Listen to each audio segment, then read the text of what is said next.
Hello class, good morning. Welcome once again friends.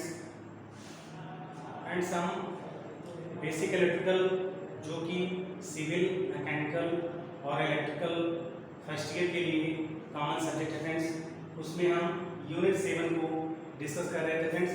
पिछली class में friends हमने basic जो टर्म आपके थे रेजिस्टेंस, रिएक्टेंस और इम्पीडेंस और उनके इनवर्स टर्म जैसे आपका कंडक्टेंस, ससेप्टेंस और एडमिटेंस, इन सारे पदों को हमने परिभाषित किया, साथ ही साथ उसकी यूनिट और उनके कार्यों के बारे में जानकारी प्राप्त की। आज फ्रेंड्स हम बेसिकली देखेंगे कि हमारी विद्युत परिपथ में जो हमारी एक टर्म है इलेक्ट्रिकल पावर, विद्युत शक्ति, इसके बारे में फ्रेंड्स हम जानेंगे।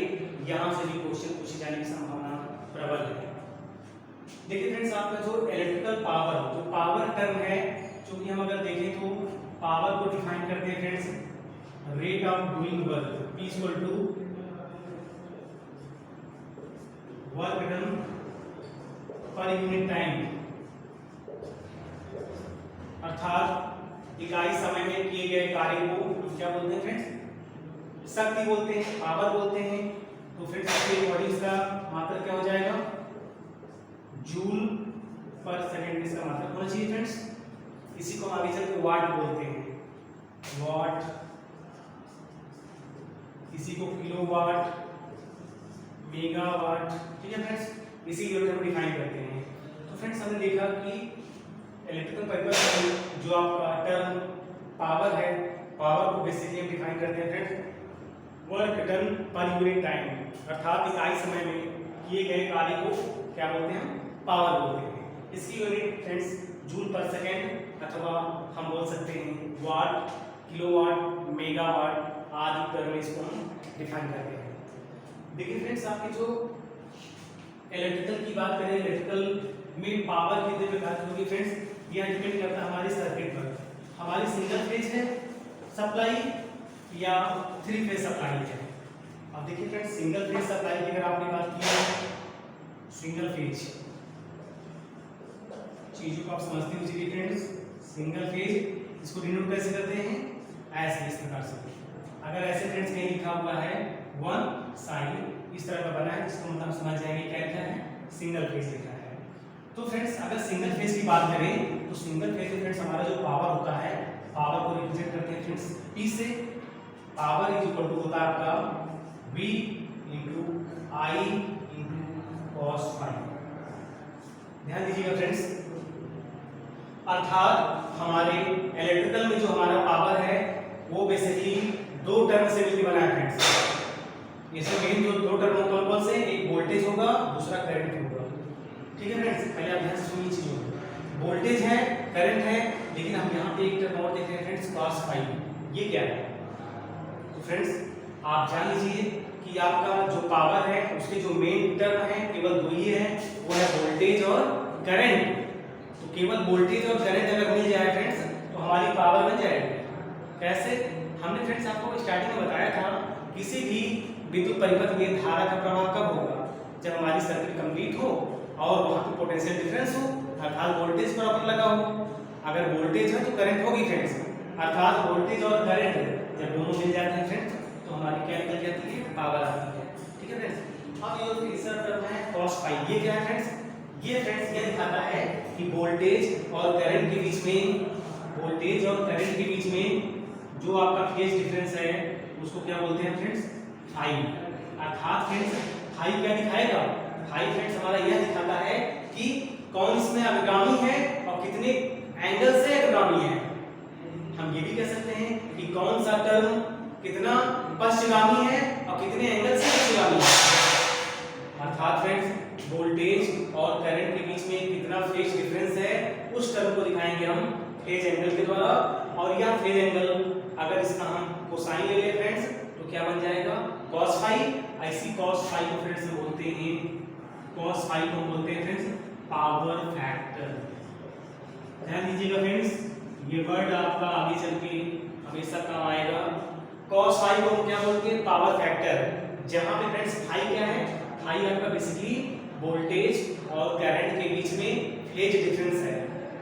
ठीक है फ्रेंड्स, वोल्टेज और करंट के बीच में फेज डिफरेंस है, और इसी फेज डिफरेंस मींस फाई का अगर आप कोसाइन ले लें अर्थात cos वैल्यू ले लें तो क्या बन जाता है, cos फाई बन जाता है। इसी cos फाई को हम क्या नाम दिया, हमने पावर फैक्टर नाम दिया। ठीक है फ्रेंड्स, तो cos फाई को हम क्या बोलते हैं, पावर फैक्टर। तो फ्रेंड्स आपका ऑब्जेक्टिव क्वेश्चन आपसे पूछेगा कि निम्न में से कौन इसमें पावर फैक्टर अर्थात शक्ति गुणक को प्रदर्शित करता है। तो शक्ति गुणक को प्रदर्शित करने के लिए फ्रेंड्स हम एक कॉमन टर्म लेते हैं cos फाई। cos फाई को क्या बोलते हैं फ्रेंड्स, पावर फैक्टर। तो cos फाई ऐसा पद है फ्रेंड्स जो कि हमारे शक्ति गुणक अर्थात पावर फैक्टर को प्रदर्शित करेगा।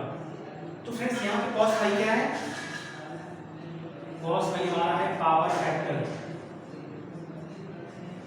प्रत्येक टर्म को फ्रेंड्स आप अच्छे से समझ के चलेंगे।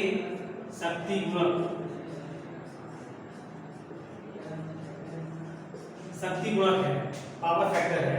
तो यहाँ फ्रेंड्स आपका cos फाई क्या हो गया, यहाँ पे पावर फैक्टर हो गया, शक्ति गुणक बोलते हैं फ्रेंड्स। ठीक है, और ध्यान दीजिए फ्रेंड्स, जो आपकी सिंगल फेज की पावर है P = VI cos फाई, यहाँ फ्रेंड्स पूछ लेता है आपसे यह कैसी पावर है, मैक्सिमम पावर है, एवरेज पावर है, किस प्रकार की आरएमएस पावर है, कैसी पावर है। तो फ्रेंड्स आप ध्यान दीजिएगा, यह जो सिंगल फेज की पावर आती है वो हमेशा एवरेज पावर आती है। फ्रेंड्स आपसे फार्मूला पूछ लेगा, लिख देगा कि P = VI cos phi single phase की पावर को प्रदर्शित करता है। यहाँ पे आपकी जो पावर है कैसी पावर है वो। तो फ्रेंड्स आप ध्यान दीजिएगा, यह एवरेज पावर होती है। इसको फ्रेंड्स हम लिखेंगे P average = V RMS × I RMS cos phi. ये फ्रेंड्स आपका मेन फार्मूला होता है, इससे बढ़ के कुछ नहीं। तो फ्रेंड्स हमने यहाँ पे देखा कि हमारा जो सिंगल फेज की पावर है वो होती है VI cos फाई तो होती है फ्रेंड्स, लेकिन फ्रेंड्स यहाँ पे आपकी जो पावर है वो एवरेज पावर होती है, और जो वोल्टेज की वैल्यू है वो कौन सी वैल्यू होती है, आरएमएस वैल्यू। आरएमएस वैल्यू होती है फ्रेंड्स, वोल्टेज की कौन सी वैल्यू होती है, आरएमएस वैल्यू, और ये धारा की भी आरएमएस वैल्यू होती है। और cos फाई है फ्रेंड्स यहाँ पे cos फाई आपका पावर फैक्टर को प्रदर्शित करता है। तो फ्रेंड्स यहाँ पे वोल्टेज आप आरएमएस वैल्यू लेंगे और आरएमएस की वैल्यू का करंट भी लेंगे फ्रेंड्स, और साथ ही साथ फ्रेंड्स जानते भी तो है ना कि V RMS = Vm/√2। ये फ्रेंड्स हम लोग आपको पहले से याद होगा कि सिंगल फेज के लिए आरएमएस और मैक्सिमम वैल्यू या पीक वैल्यू के बीच में क्या संबंध होता है, हम लिखते हैं फ्रेंड्स आरएमएस वैल्यू = पीक वैल्यू/√2। तो फ्रेंड्स दिखा सकते हैं आप कि आरएमएस वैल्यू आप एक रेशियो होता है पीक वैल्यू जिसको हम डिवाइड करते हैं किससे, √2 से। तो इस प्रकार से फ्रेंड्स आप दिखा देंगे कि हमारी जो सिंगल फेज की जो पावर है वो होती है P = VI cos फाई, जहां पे P क्या है, एवरेज वैल्यू को प्रदर्शित करता है, R यहाँ का वोल्टेज आरएमएस वोल्टेज है, करंट आपकी आरएमएस करंट है, और cos फाई क्या है फ्रेंड्स, cos फाई यहाँ पे आपका पावर फैक्टर है। ठीक है फ्रेंड्स, सिंगल फेज की पावर इस प्रकार से डिनोट की जाएगी। तो फ्रेंड्स हमने सिंगल फेज पावर को निकाल लिया जो कि होता है VRMS IRMS cos फाई। ठीक है फ्रेंड्स, अब हम फ्रेंड्स बात करेंगे थ्री फेज पावर की। तो फ्रेंड्स यहाँ पे फार्मूला आप अच्छे से इसको रिवाइज करते रहेंगे, यहीं से आपका क्वेश्चन बनेगा। ठीक है, तो फ्रेंड्स हम थ्री फेज पावर की बात करेंगे। अब देखिए पहले हम देखते हैं कि थ्री फेज पावर के लिए नोटेशन क्या होगा। देखिए कहना है ये थ्री फेज पावर। देखिए फ्रेंड्स थ्री फेज के लिए हम दिखाएंगे सिंबल 3 अगर ऐसे लिखा है फ्रेंड्स 3 इसको हम समझ जाएंगे क्या लिखा है, थ्री फेज। ठीक है फ्रेंड्स, थ्री फेज के लिए जो पावर होगी फ्रेंड्स P35। अगर फ्रेंड्स ऐसे लिखा हुआ है तो आप समझिएगा यह थ्री फेज की पावर दिखा रहा है। P मींस पावर होता है, 35 लगा दिए, इसका मतलब थ्री फेज की पावर। ठीक है फ्रेंड्स, अब देखिए फ्रेंड्स थ्री फेज की पावर को डिनोट करने के लिए अभी तक हमने क्या देखा फ्रेंड्स कि सिंगल फेज की पावर VI cos फाई होती है फ्रेंड्स सिंगल फेज की। अब यहाँ पे फ्रेंड्स क्या बात कर रहा है, ये थ्री फेज की, तो VI cos फाई तो हम सिंगल फेज की बात करते हैं, लेकिन फ्रेंड्स यहाँ पे थ्री फेज, यहाँ पे आगे हम 3 लगा सकते हैं। ठीक है, लेकिन फ्रेंड्स यहाँ पे एक इंपॉर्टेंट फैक्टर आ जाता है, जो कि हम थ्री फेज की बात कर रहे हैं फ्रेंड्स, तो यहाँ पे फ्रेंड्स एक टर्म आएगा फेज वोल्टेज और लाइन वोल्टेज। पहले इसको फ्रेंड्स हम समझ लेते हैं कि फेज वोल्टेज लाइन वोल्टेज क्या है। देखिए फ्रेंड्स, अगर हम दो फेजों के मध्य वोल्टेज मापेंगे, ध्यान दीजिए फ्रेंड्स, दो फेज, ये देखिए फ्रेंड्स, आपका मान लीजिए फेज वोल्टेज है, ठीक है, ये भी फेज है। अगर दो फेजों के मध्य अगर वोल्टेज दिया जाए फ्रेंड्स, तो वो वोल्टेज कहलाएगा लाइन वोल्टेज Vm। अगर हम फ्रेंड्स एक फेज और न्यूट्रल, अगर फ्रेंड्स हम एक फेज और न्यूट्रल के मध्य वोल्टेज को मापे तो वह कैसा वोल्टेज कहलाएगा? Phase voltage. तो फ्रेंड्स आप ध्यान दीजिएगा, फेज वोल्टेज क्या होगा? एक फेज और एक न्यूट्रल के मध्य जो वोल्टेज होता है उसे क्या बोलते हैं? Phase voltage. जबकि दो फेजों के मध्य वोल्टेज को हम क्या बोलते हैं? Line voltage. तो फ्रेंड्स यहाँ पे कंफ्यूज मत होइएगा, क्वेश्चन आपसे पूछा जाएगा फेज वोल्टेज और लाइन वोल्टेज में क्या अंतर होता है। तो फ्रेंड्स वेरी सिंपल, आप फेज और न्यूट्रल के मध्य वोल्टेज मापेंगे तो आपको फेज वोल्टेज मिलेगा, और दो फेजों के मध्य अगर आपने वोल्टेज मापा तो क्या मिलेगा? Line voltage. जैसा फ्रेंड्स फिगर दिख रहा है, यह पहला फेज है, दूसरा फेज, दो फेजों के मध्य वोल्टेज लाइन वोल्टेज, एक फेज और न्यूट्रल के मध्य वोल्टेज क्या कहलाएगा? Phase voltage. तो यहाँ पे कैसी पावर होगी? यहाँ पे फेज पावर होगी, ठीक है। थ्री फेज की बात कर रहा है फ्रेंड्स, तो हम यहाँ लिखेंगे 3 VPH × IPH, अर्थात फ्रेंड्स थ्री फेज की जो पावर होगी वो होगी 3 × VPH IPH cos phi। ठीक है फ्रेंड्स, यहाँ पे VPH PH क्या है फ्रेंड्स? फेज वैल्यूज है, अर्थात वोल्टेज की फेज वैल्यू, धारा की फेज वैल्यू और पावर फैक्टर के अगर हम मल्टीप्लाई कर दें तो हमें थ्री फेज की पावर प्राप्त हो जाएगी। अब देखिए फ्रेंड्स, आपको यहाँ पे एक इंपॉर्टेंट फॉर्मूला आता है, उसको भी साथ में आपको याद करते हुए चलना है कि फेज वोल्टेज और लाइन वोल्टेज के मध्य संबंध क्या होता है। तो फ्रेंड्स देखिए, आपका VPH = VL/√3, ये फार्मूला फ्रेंड्स आपको याद रहना चाहिए, ठीक है। अगर हम स्टार कनेक्शन की बात कर रहे हैं तो स्टार कनेक्शन,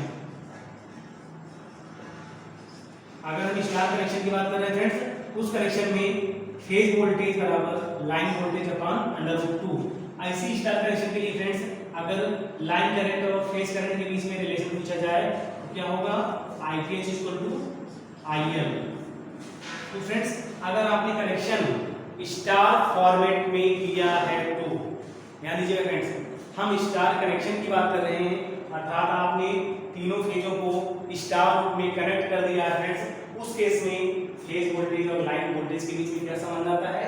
VPH = VL/√3, और आपके फेज करंट और लाइन करंट समान होती हैं। तो फ्रेंड्स आपसे क्वेश्चन पूछा जाएगा कि स्टार कनेक्शन में फेज वोल्टेज और लाइन वोल्टेज के मध्य क्या संबंध होता है। तो फ्रेंड्स आपको याद होना चाहिए कि लाइन वोल्टेज, लाइन करंट और फेज करंट का मान बराबर होता है। इसके लिए स्टार कनेक्शन के लिए, जबकि फेज वोल्टेज और लाइन वोल्टेज का मान बराबर नहीं होता है। स्टार कनेक्शन में एक संबंध होता है, जो क्या संबंध दिखा रहा है? VPH = VL/√3, ठीक है। इसके लिए फ्रेंड्स स्टार के लिए है। अगर फ्रेंड्स आपको डेल्टा के लिए निकालना हो तो फ्रेंड्स आपको डेल्टा के लिए फॉर्मूला में लिखा दे रहा हूं, इसको ध्यान दीजिएगा। अगर आपसे पूछ ले डेल्टा कनेक्शन के लिए, डेल्टा कनेक्शन के लिए, अगर डेल्टा कनेक्शन के लिए बोला जाए फ्रेंड्स, तो यहाँ पर फ्रेंड्स आपका फेज वोल्टेज और लाइन वोल्टेज दोनों का मान बराबर होता है, ये ध्यान दीजिएगा फ्रेंड्स। हम यहाँ पे VL भी कर सकते हैं केवल, VL मतलब आप फ्रेंड्स समझिएगा कि लाइन वोल्टेज, और लेकिन फ्रेंड्स यहाँ पे जो फेज करंट है, लाइन करंट का मान यहाँ पे सेम नहीं होगा, √3 ये होगा मामला। जस्ट स्टार कनेक्शन के विपरीत होता है फ्रेंड्स। स्टार कनेक्शन में क्या देगा फ्रेंड्स कि लाइन करंट और फेज करंट का मान बराबर होता है, जबकि यहाँ देखिए फेज करंट, लाइन करंट का मान अलग अलग होता है। यहाँ पे देखिए फेज वोल्टेज का मान VL/√3 होता है, जबकि यहाँ पे फेज वोल्टेज और लाइन वोल्टेज बराबर होते हैं। तो कोई भी फॉर्मेट फ्रेंड्स आप मान लीजिए, मान लीजिए हमने स्टार कनेक्शन की बात कर रहे हैं, स्टार में तीनों फेजों को हमने कनेक्ट कर दिया है, उस केस में पावर का मान क्या होगा ये देखिए फ्रेंड्स।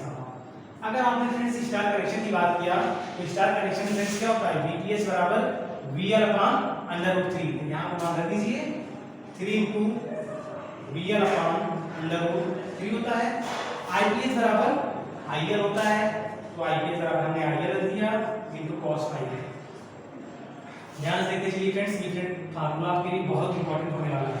अब देखिए फ्रेंड्स, ये 3 है, ये √3 है, तो फ्रेंड्स एक √3 से ये कैंसिल आउट हो जाएगा, तो आगे क्या आ जाएगा 3 H = हो जाएगा √3 VL IL cos phi। तो फ्रेंड्स आपकी जो 3 फेज की पावर आ गई वो इस फॉर्मेट में आ गई √3 VL IL cos phi। अर्थात फेज आपका 3 फेज जो पावर होगी फ्रेंड्स वो होगी लाइन वोल्टेज और लाइन करंट, साथ ही साथ पावर फैक्टर। ठीक है फ्रेंड्स, तो फ्रेंड्स आज की क्लास में हमने बेसिकली सिंगल फेज पावर और 3 फेज पावर के बारे में देखा, साथ ही साथ हमने फेज वोल्टेज और फेज वोल्टेज और लाइन वोल्टेज के मध्य क्या संबंध होता है, साथ ही साथ फ्रेंड्स हमने इन संबंधों को स्टार कनेक्शन और डेल्टा कनेक्शन दोनों प्रारूपों में हमने फ्रेंड्स दिखा दिया। इस फार्मूले को फ्रेंड्स आप नोट कर लीजिएगा और याद कर लीजिएगा, यहाँ से फ्रेंड्स आप देखिए क्वेश्चन अच्छी खासे बन सकते हैं। ठीक है फ्रेंड्स, आज की क्लास के लिए फ्रेंड्स इतना ही, शेष क्वेश्चन अगले वीडियो में। आज के लिए थैंक यू।